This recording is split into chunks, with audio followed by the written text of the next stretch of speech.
Have you ever wondered if your family truly loves you, or if they only see you as a solution to their problems? That question haunted me as I packed the last of my belongings into a battered duffel bag, my heart pounding in my chest. My father's angry voice echoed down the hallway, calling me selfish, ungrateful, and every other word he could muster. My mother sobbed theatrically in the living room, accusing me of tearing the family apart.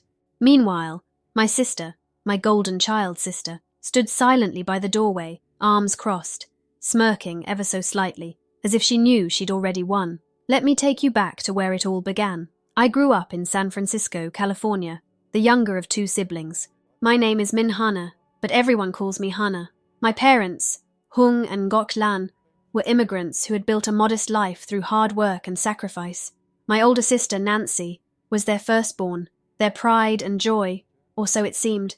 She was the center of their universe, and I was the afterthought. From the moment I could walk and talk, I learned one harsh truth. My sister's needs always came first. When I was 5, she threw a tantrum because my aunt gifted me a doll for my birthday. My parents didn't comfort me or tell her to stop. Instead, they took the doll from me and handed it to her, telling me, "She's just sensitive, Hannah. Be a good little sister and share." Sharing, as it turned out, wasn't just about toys. It became a lifestyle. If I got a new jacket, it would mysteriously disappear into Nancy's closet within a week.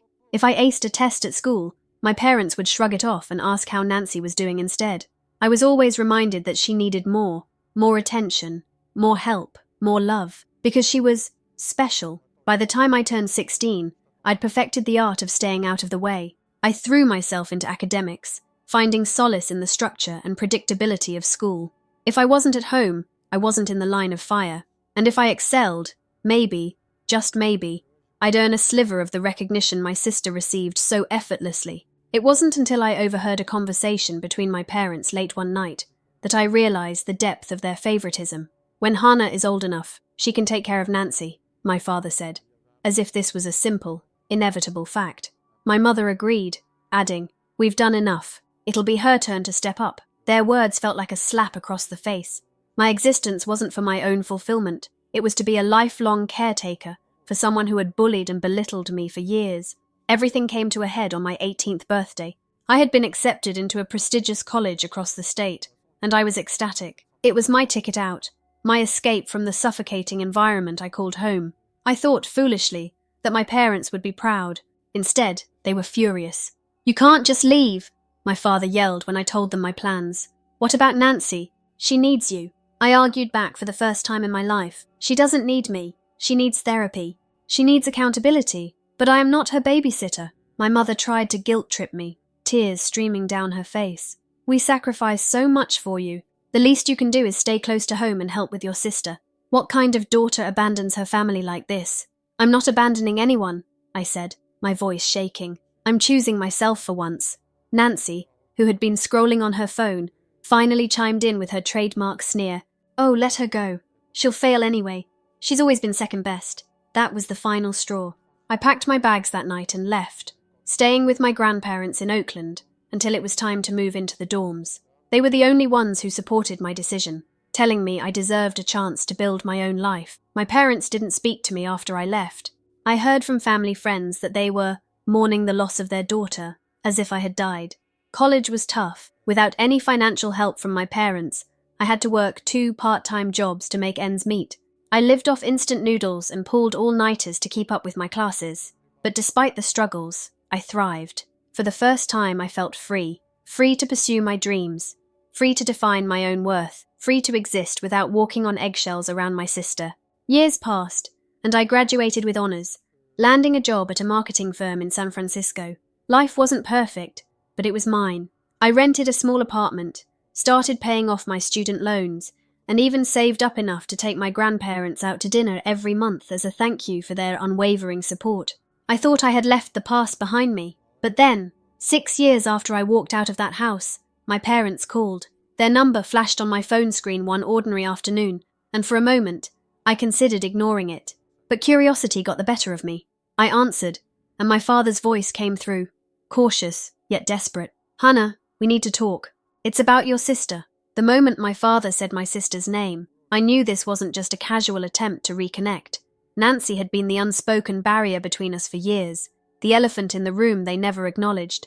And now, after 6 years of silence, they were bringing her up. My stomach twisted. This couldn't be good. "Hannah," my father began cautiously, "your sister, she's in trouble." I stayed quiet, letting him squirm. If he thought I'd jump at the chance to help the person who had made my childhood miserable, he was sorely mistaken. "She's been behaving badly," he continued, his voice growing softer, as though he was ashamed. "There was an incident with the neighbours' kids, and the police got involved." That got my attention. "The police?" I echoed, trying to hide the mix of curiosity and dread bubbling inside me. "Yes," he hesitated. She was accused of harassing them, throwing things, saying things." I couldn't help but snort. It was such a Nancy thing to do, act out, throw a tantrum, and expect the world to cater to her. But this time it seemed she'd gone too far. "She has a court date," my father continued. "And your mother and I are struggling to pay for a lawyer. We were hoping—" There it was, the real reason for the call. "You were hoping I'd pay," I said bluntly, my voice colder than I intended. There was a long pause before he replied. "It's not just that. We also want to make things right. We miss you, Hannah. We've been talking, and we realize we made mistakes." "Mistakes?" I cut him off, the word tasting bitter on my tongue. "You didn't just make mistakes, Bar. You let her ruin my life. You stood by while she bullied me, stole from me, humiliated me. And now you want me to clean up her mess? Please," he pleaded. "We're trying to help her. She needs therapy. We can't do this alone." Something inside me snapped. "You should have thought about that years ago," I said, my voice trembling with anger. "When she was biting me, shoving me, and throwing tantrums every time I breathed so much wrong. You had years to help her, and you chose to ignore it.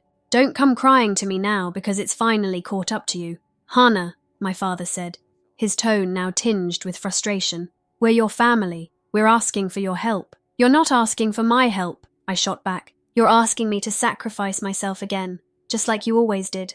That night I couldn't sleep. Memories I'd buried long ago came rushing back. The times my sister had slapped me, the toys she'd stolen, the birthday parties she'd ruined, the way my parents had always defended her, making excuses for her behaviour while brushing off my pain. But as much as I hated to admit it, a part of me felt guilty. They were still my parents, and I knew they were struggling. Was I being too harsh? Was it wrong to turn my back on them? The next day I called my grandmother for advice. She had been my rock through everything, the one person who had always been in my corner. "You're not wrong to feel the way you do," she said, after I explained the situation. "But you need to think carefully. If you get involved, it might pull you back into the same cycle you worked so hard to escape." Her words stayed with me. I knew she was right. Helping them wouldn't just be about money. It would mean reopening old wounds, putting myself back in a position where I was expected to carry the weight of their problems. A week later, my parents called again. This time, my mother did the talking. "Hannah," she said, her voice shaky, "we've been thinking about what you said, and we understand why you're angry. We weren't good parents to you. We see that now. But your sister, she's not well. She needs help. And that's not my problem," I replied, trying to keep my voice steady. "I know," she said quickly.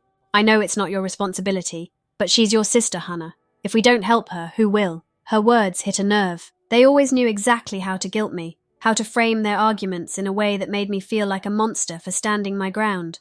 But this time, I wasn't going to fall for it. "Maybe if you'd held her accountable when we were kids, she wouldn't be in this situation now," I said. "But instead, you let her get away with everything. And now you expect me to fix it." "She's changed," my mother insisted. "She's just struggling. If you could see her—" "I don't want to see her," I interrupted. "I don't want anything to do with her." My mother started crying, and I felt a pang of guilt. But I reminded myself of everything they had put me through. Their tears didn't erase the years of pain and neglect. "I'm sorry," I said finally, "but I can't help you. I won't." That night, I received a text from an unknown number. When I opened it, my heart sank. It was from Nancy. "You think you're so much better than me," she wrote, "but you're just a selfish, ungrateful brat. Don't worry. I don't need anything from you. I'll figure this out without your help." I stared at the screen, a mix of anger and sadness washing over me. Even now, she couldn't admit she was wrong. Even now, she had to lash out. But instead of replying, I deleted the message. I wasn't going to let her drag me back into her chaos. For the first time in my life, I was choosing myself, and it felt good. The text from Nancy should have been the end of it. I thought I'd closed that chapter of my life, But life has a way of throwing curveballs when you least expect them. 2 weeks later, I received a call from my grandmother. I always loved talking to her. She was the one person who'd supported me through everything, but this time her voice was strained. "Hannah," she said, "I need to talk to you about something important. Can you come over?" I hesitated. My grandmother rarely sounded this serious, and the thought of facing another family issue made my stomach churn. But I owed her more than I could ever repay, so I agreed.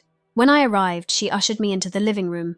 My grandfather was there too, sitting silently with a grim expression. This wasn't just a casual family chat. Something was wrong. "What's going on?" I asked, my voice uneasy. My grandmother sighed, folding her hands in her lap.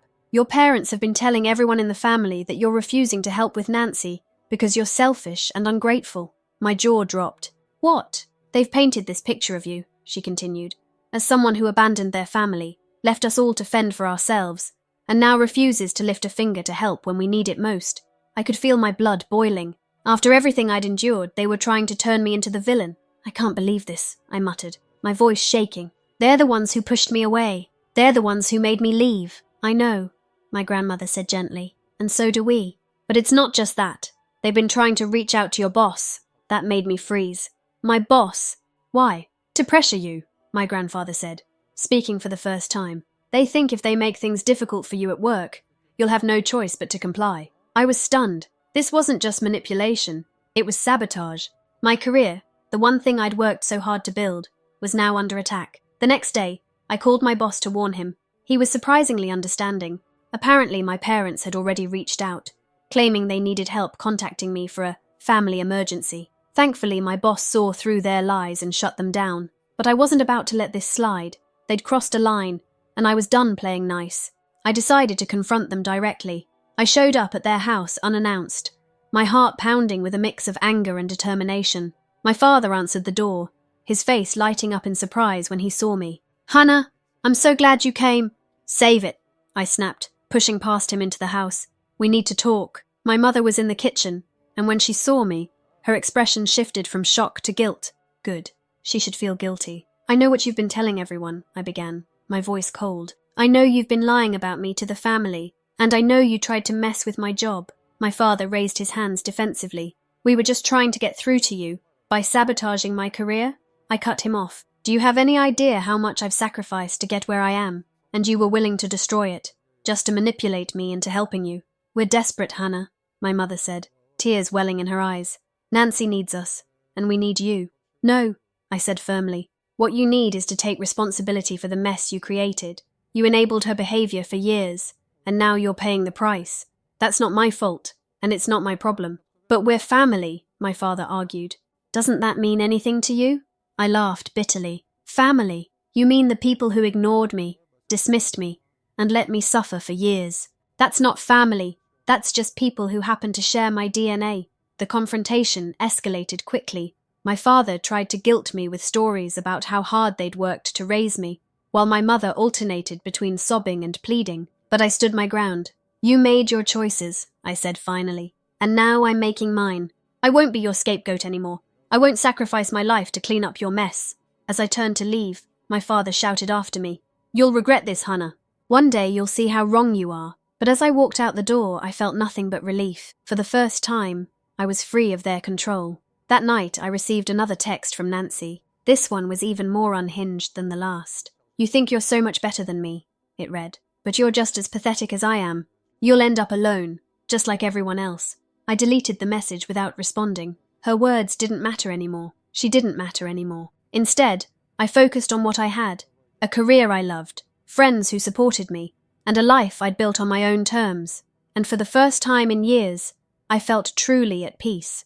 Walking away from my parents' house that day was supposed to feel like victory, but instead, I felt the weight of years of resentment and frustration pressing down on me. Their audacity, the gall to demand my hard-earned money after abandoning me when I needed them most, was staggering. But if they thought I'd let this go, they didn't know me at all. That night, I poured myself a glass of wine and opened my laptop. Years of emotional manipulation and neglect had taught me to document everything. I scrolled through old photos, emails, and text messages, piecing together a timeline of my parents' blatant favoritism toward Nancy and their neglect of me. If they wanted a battle, I would be ready. A few days later, I received an email from my parents. The subject line read, "Family Unity Proposal." I rolled my eyes before clicking. Inside was a long, guilt-laden letter, dripping with saccharine apologies and veiled threats. They wrote about how much they loved me, how they only wanted to rebuild our family. But the kicker was at the end. "We hope you'll reconsider providing financial support for Nancy. Family is about sacrifice, and as the more capable sibling, it's your responsibility to step up. Without your help, we don't know how we'll manage." My blood boiled. Responsibility? Sacrifice? Where was this concern when I was working 2 jobs in college just to survive? Where was this love when I begged them to protect me from Nancy's bullying? I drafted a reply, my fingers flying across the keyboard. "Dear Mom and Dad, thank you for your email. I've thought long and hard about what you've said, and I want to make my position clear. I will not provide financial support for Nancy or anyone else. My time, energy, and resources are dedicated to building my life, something I've had to do on my own without your help. You raised Nancy to believe the world revolved around her, and now you're dealing with the consequences of those choices. It's not my responsibility to clean up your mess. Going forward, I suggest you explore professional resources to help with her care. I'm sure there are organizations equipped to handle her needs. As for me, I am officially cutting ties. Do not contact me again unless it's to apologize for the years of pain you caused me. Regards, Hannah." I hit send and closed my laptop, feeling a strange mix of liberation and dread. It wasn't an easy decision, but it was the right one. The next day, my phone lit up with calls and messages. First, my mother sobbing into the voicemail, accusing me of being heartless. Then my father, angry and defensive, insisting they'd done the best they could. Even Nancy texted me, though her messages were less about guilt and more about thinly veiled threats. "You'll regret this. Don't think you're better than me just because you have money now." I ignored them all, but the real twist came 2 weeks later when my grandparents called. My grandmother's voice was tight with anger. "Hannah, your parents are spreading lies about you to the extended family," she said. "They're telling everyone that you abandoned them in their time of need, that you've turned your back on family." I was livid, but not surprised. My parents had always been experts at playing the victim. Still, hearing it confirmed was infuriating. "Don't worry, Grandma," I said, trying to reassure her. "The truth will come out." And so I began my counterattack. I reached out to my extended family, sharing my side of the story. I explained how my parents had treated me growing up, how they'd enabled Nancy's behavior, and how they'd cut me off financially when I chose to leave for college. I backed it up with evidence, screenshots of old messages, photos of bruises from my sister's outbursts, and receipts from the loans I'd taken to survive. The response was overwhelming. Cousins I hadn't spoken to in years reached out, horrified by what I'd endured. My aunts and uncles, who'd always suspected something was off, expressed their support. Even distant relatives who had only heard my parents' version of events began to see through their facade. The final straw came when my parents tried to guilt-trip my grandparents into cutting me off. My grandfather, the quiet and stoic man who rarely intervened in family drama, finally had enough. He called a family meeting, inviting everyone, parents, cousins, uncles, aunts, to their house. I didn't want to go at first, but my grandmother insisted. "You need to see this through," she said. When I arrived, the tension in the room was palpable. My parents sat on one side, looking defensive, while the rest of the family filled the room with quiet murmurs. My grandfather stood at the front, his cane tapping the floor to silence everyone. "Hannah's parents have accused her of abandoning the family," he began, his voice steady. "But I've seen the truth. I've seen the sacrifices she made to escape a toxic environment, and I've seen how hard she's worked to build a life for herself." He turned to my parents, his eyes sharp. "You should be ashamed. You've spent years enabling Nancy's behavior, ignoring Hannah's pain, and now you have the audacity to ask her for money. This family won't stand by and let you manipulate her any longer." The room erupted in whispers, but my grandfather raised his hand for silence. "If anyone here believes that Hannah is in the wrong, speak now. Otherwise, I suggest we put an end to this nonsense." No one said a word. My parents looked mortified, their faces red with anger and embarrassment. I felt a surge of gratitude toward my grandparents, who had stood by me when no one else did.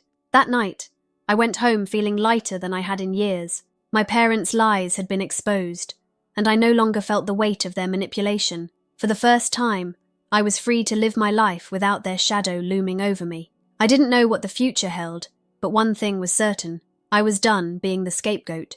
I was done sacrificing my happiness for people who didn't value me. And as I drifted off to sleep, I felt a sense of peace I hadn't known in a long time.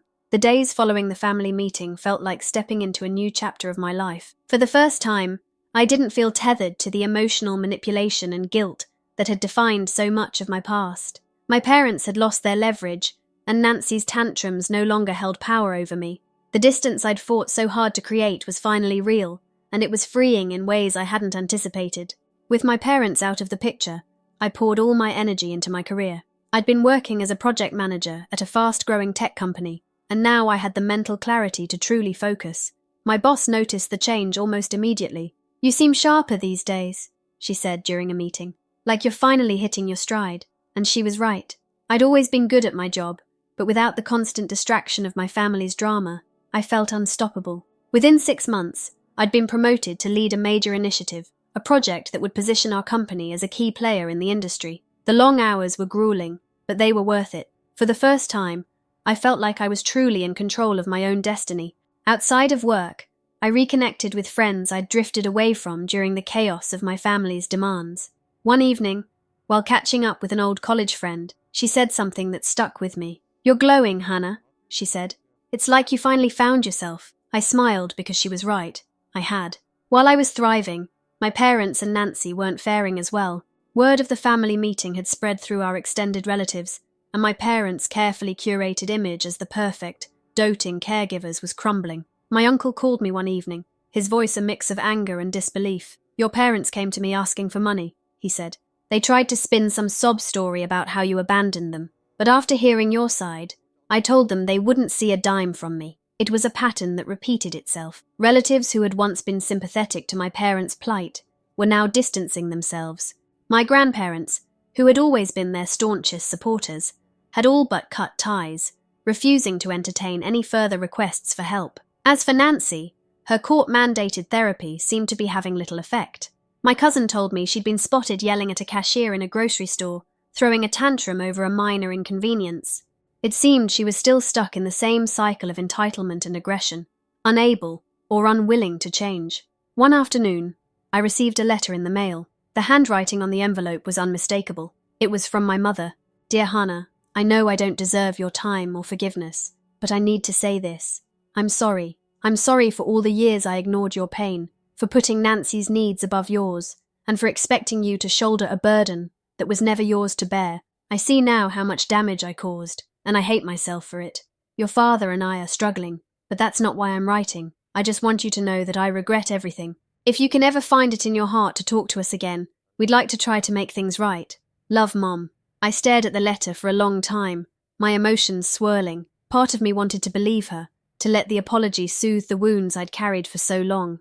But another part of me couldn't forget the years of neglect and manipulation. Trust wasn't something that could be rebuilt with a single letter. I put the letter in a drawer and decided to think about it later. For now, I was focused on my own happiness.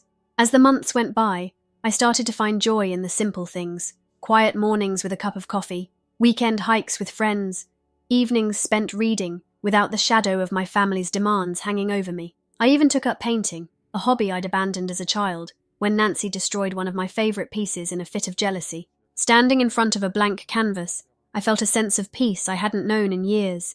Each brushstroke was a small act of reclaiming the parts of myself I'd lost along the way. Looking back, I realised that cutting ties with my family wasn't just about escaping their toxicity, it was about finding my own strength. For so long I'd let their opinions define me, let their needs overshadow my own. But now I was finally free to live on my own terms. I wasn't sure if I'd ever reconcile with my parents or Nancy, and that was okay. What mattered was that I'd built a life I was proud of, a life that was mine. One evening, as I sat on my balcony watching the sunset, I felt a sense of closure wash over me. I didn't need my family's validation anymore. I was enough, just as I was. And for the first time in a long time, I felt whole. Sitting on my balcony that evening, I allowed myself to reflect on the journey that had brought me here. The years of hurt, anger, and longing no longer felt like weights tied to my chest. Instead, they felt like stepping stones. Painful, yes, but necessary for me to build the life I had now. One of the hardest lessons I'd learned was that love, even from family, wasn't always unconditional. It had taken years of emotional neglect and manipulation to realize that I couldn't force people to love or respect me the way I needed.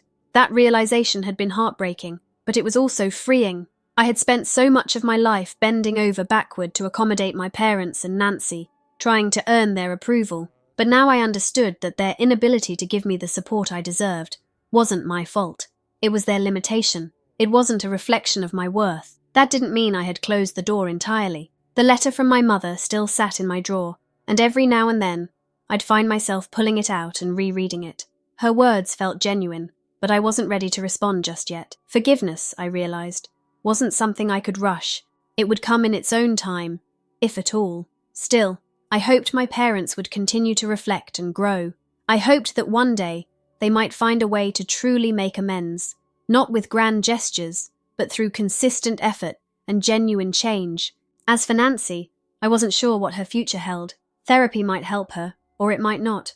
Either way, it wasn't my responsibility anymore. I'd given her enough of my life already. The life I had now felt like a celebration of everything I'd overcome. My career was thriving. I'd just been offered another promotion, this time to a senior management position. My friendships were deeper than ever, built on mutual respect and care, rather than obligation or guilt. I even found myself opening up to the idea of love again, something I hadn't prioritized in years.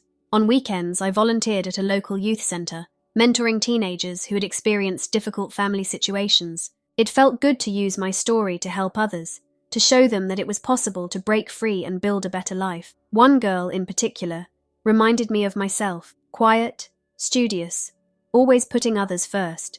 When she told me my story had given her the courage to set boundaries with her family, I felt a deep sense of fulfillment. What struck me most about this new chapter of my life was the power of choice. For so long, I had felt trapped by my family's expectations, by their manipulation, by the guilt they wielded like a weapon. But now, every decision I made felt like an act of reclaiming my power. I chose where I lived, who I spent time with, and how I spent my days. I chose to invest in myself, to prioritize my happiness and well-being, and for the first time, I felt like I was living, not just surviving. As the sun dipped below the horizon that evening, painting the sky in shades of gold and crimson, I realized how far I'd come. The person I was now felt worlds away from the timid, people-pleasing teenager who had once been afraid to stand up for herself. I was stronger now, more confident, and, most importantly, at peace. I didn't know what the future held, but I knew one thing for certain. I would face it on my own terms. I had fought hard for this freedom, and I wasn't going to let anyone take it away from me. As I leaned back in my chair, a gentle breeze ruffling my hair, I allowed myself a small smile. The road hadn't been easy, but it had been worth it, and for the first time in a long time, I felt ready for whatever came next. This final part wraps up the narrative with a sense of closure and hope, leaving readers satisfied with the protagonist's growth and resolution. It underscores the journey of self-discovery and the importance of setting boundaries, making it relatable and impactful